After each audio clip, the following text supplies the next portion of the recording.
Monsoon की शुरुआत हो चुकी थी, जिसे लेकर सभी पक्षी बहुत चिंतित थे, क्योंकि उन्होंने अभी भी अपने घर तैयार नहीं किए थे। उसी जंगल में एक टूनी नाम की चिड़िया अपनी छोटी सी बेटी चुनमुन के साथ रहती थी। माँ, बारिश की शुरुआत हो चुकी है, आप कब अपना घर बना रही हो? बेटी, मैं तो रोज जंगल में लकड़ियों की तलाश में जाती हूँ, पर क्या करूँ, मुझे एक भी लकड़ी नहीं मिल पाती। लगता है इस बरसात में ऐसे ही बिना घर के रहना पड़ेगा। माँ, मेरी लूसी आंटी को दूसरे जंगल की तरफ जाते देखा है। मुझे लगता है वो भी लकड़ियों की तलाश में वही गई हैं। आप भी एक बार जाकर क्यों नहीं देखती? क्या पता कुछ मिल जाए। ठीक है, उस जंगल में भी एक बार जाकर देख लेती हूँ, क्या पता कुछ मिल जाए। ऐसा कहकर टूनी वहाँ से चली जाती है। उधर कालू नाम का कौवा भी इसी बारे में कुछ सोच रहा था। अरे, मैंने बहुत आराम कर लिया है और बरसात का मौसम भी आ गया है। अब तो मुझे घर के बंदोबस्त में सोचना ही पड़ेगा, नहीं तो मैं रहूंगा कहाँ। और वैसे भी जंगल के बाकी पक्षी अपने घर पक्के करने में लगे हुए हैं, और अगर मैंने देरी की तो मुझे लकड़ी नहीं मिल पाएगी। सब की सब लकड़ियाँ सभी पक्षी ले जाएंगे। उधर लूसी कबूतरी जंगल में पहुंचकर लकड़ी ढूंढने लगती है। मुझे कोई ऐसी लकड़ी ढूंढनी होगी जो बहुत मजबूत हो, नहीं तो बारिश का क्या भरोसा। पिछले साल भी मेरा मजबूत सा घर टूट गया था, कहीं इस बारे में ऐसा ना हो जाए। लूसी कबूतरी लकड़ी ढूंढ ही रही थी कि तभी उसे बहुत सारी लकड़ियां मिलती हैं। अरे वाह, ये लकड़ी तो बहुत ही अच्छी है और मजबूत भी। इनसे तो बहुत अच्छा घर बन जाएगा। चलो, अब मैं इन सभी लकड़ियों को उठाकर घर ले जाती हूँ। लूसी कबूतरी वे सभी लकड़ी उठाकर अपने घर ले आती है कि तभी रास्ते में उसे टूनी चिड़िया मिलती है और लूसी उससे कहती है, अरे टूनी चिड़िया, क्या तुम लकड़ी ढूंढने जा रही हो? हाँ हाँ लूसी बहन, मैं भी लकड़ी ढूंढने जा रही हूँ। अब तुम तो जानती हो बरसात का मौसम सर पर है और घर बनाना कितना जरूरी है। हाँ टूनी चिड़िया, मैं जानती हूँ, तभी तो ये सभी लकड़ी चुनकर ले जा रही हूँ और एक अच्छा सा घर बनाऊंगी। जाओ तुम भी जल्दी जाओ, अभी वहाँ मजबूत लकड़ियाँ पड़ी हैं, कहीं ऐसा न हो कोई और आकर लकड़ी ले जाए। हाँ लूसी बहन, तुम सही कह रही हो, चलो अब मैं चलती हूँ। टूनी अब जंगल की तरफ चली जाती है और लूसी कबूतरी अपने घर की तरफ। लूसी तो तुरंत घर जाकर उन सभी लकड़ियों से एक सुंदर सा घर बना लेती है और चिंता मुक्त हो जाती है। चलो, अब मेरा घर तो बन गया है, मुझे बरसात में कोई चिंता नहीं, बाकी पक्षियों का घर भी समय से बन जाए। उधर टूनी चिड़िया जंगल में पहुंचकर लकड़ी ढूंढने लगती है कि तभी वहाँ कालू कौवा भी पहुंच जाता है और वे दोनों अब लकड़ी ढूंढने लगते हैं कि तभी टूनी की नजर बहुत सी लकड़ियों पर जाती है। अरे वाह, आखिरकार मुझे भी लकड़ी मिल ही गई। चलो मैं इन्हें घर लेकर चलती हूँ और जल्दी से घर बनाती हूँ। बेटी चुनमुन भी मेरा इंतजार कर रही होगी। तभी कालू कौवे की नजर उस पर पड़ती है।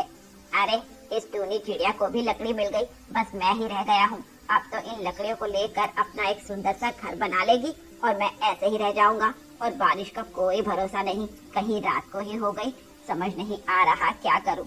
लगता है मुझे अपना शातिर दिमाग चलाना पड़ेगा, उससे लकड़ियां छीननी होंगी और अगर ज्यादा चू चपड़ करेगी तो मैं उसे मार दूंगा।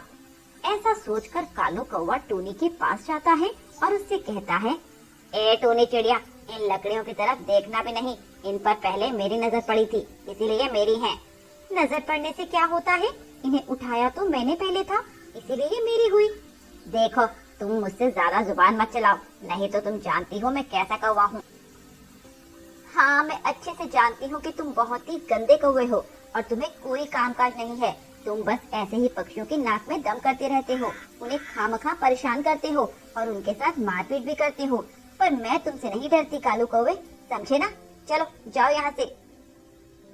अच्छा जी, तुम मुझसे डरती नहीं हो, रुको, तुम्हें मैं अभी डराता हूँ। ऐसा कहकर वह एक चाकू निकाल लेता है।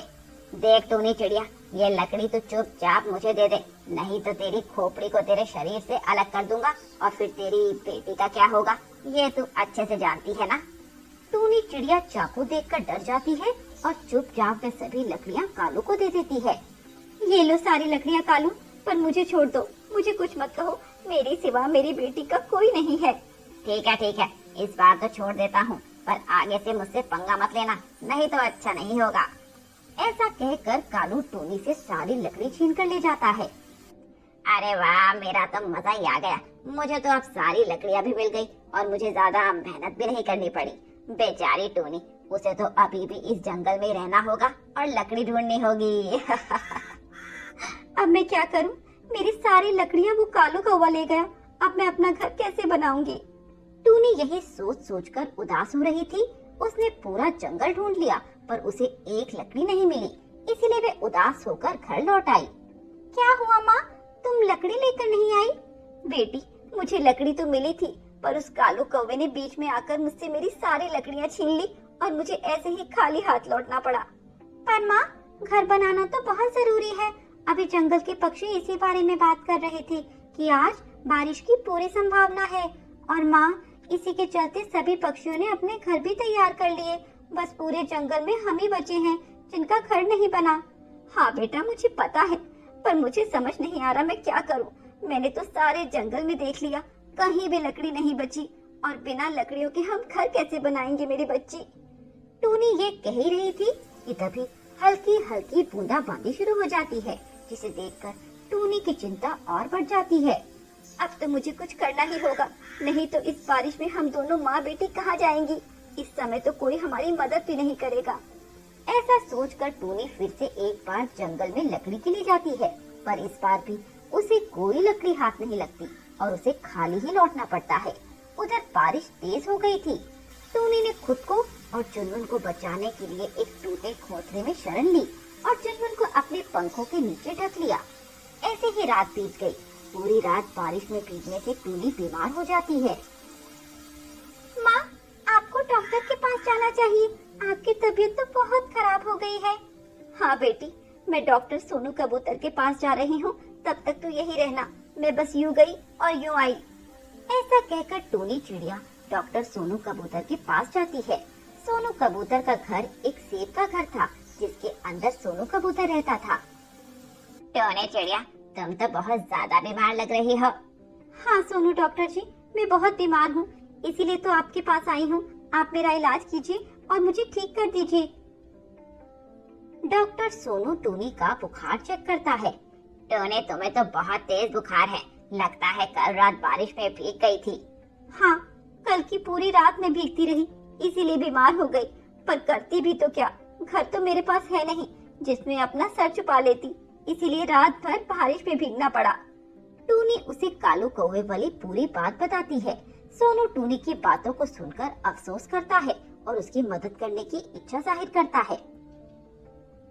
टोनी, मैं तुम्हें एक दवा वाला पानी देता हूँ, जिसे तुम किसी भी फल वाले पेड़ में डाल देना।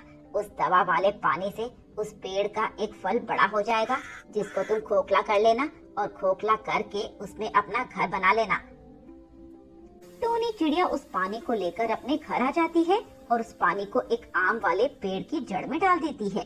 तभी देखते ही देखते उस पेड़ का आम बड़ा हो जाता है और टूनी उस आम को अपने घर ले आती है और उसको अंदर से खोखला करके उसमें अपना घर बना लेती है और अपनी बेटी के साथ उसी में रहने लगती है।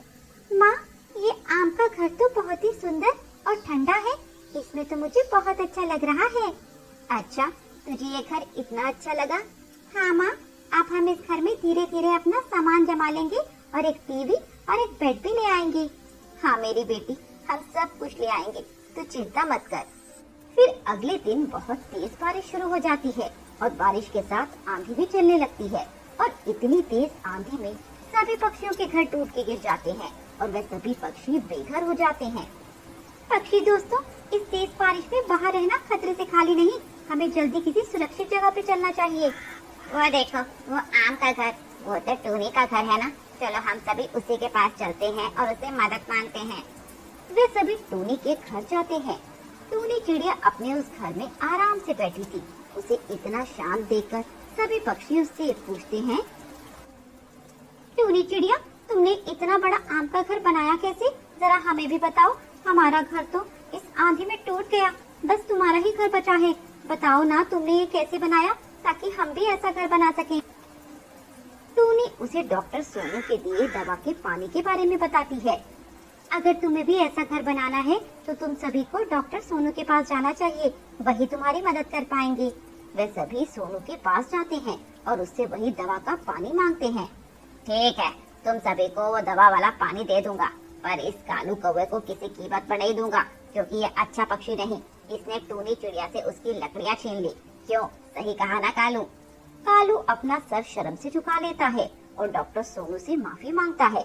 मुझे माफ कर दो डॉक्टर सोनू जी, मैं आगे से फिर किसी के साथ ऐसा नहीं करूँगा, मुझे माफ कर दीजिए। नहीं, तुम्हारी गलती माफी के लायक नहीं है। ठीक है, ये लो और इसे किसी भी फल के पेड़ की जड़ में डाल देना और कुछ ही देर में उसका एक फल बड़ा हो जाएगा, जिसको खोखला करके तुम उस घर में रह लेना। अगले दिन सभी पक्षी उस दवा के पानी से अपना अपना एक फल का घर बना लेते हैं और बारिश में अपने घरों में सुरक्षित रहते हैं। पर कालू, क्योंकि वह दवा वाला पानी नहीं मिल पाया था, इसीलिए उसे बरसात में बाहर रहना पड़ता है। अब उसे अपनी गलती पर बहुत पछतावा होता है, पर अब क्या हो सकता था। कहते हैं ना, अब पछतात होत क्या जब चिड़िया चुग गई खेत। वही हुआ कालू के साथ, उसको अपने कर्मों का फल मिला। इसीलिए कहते हैं बच्चों, किसी के साथ कभी बुरा नहीं करना चाहिए।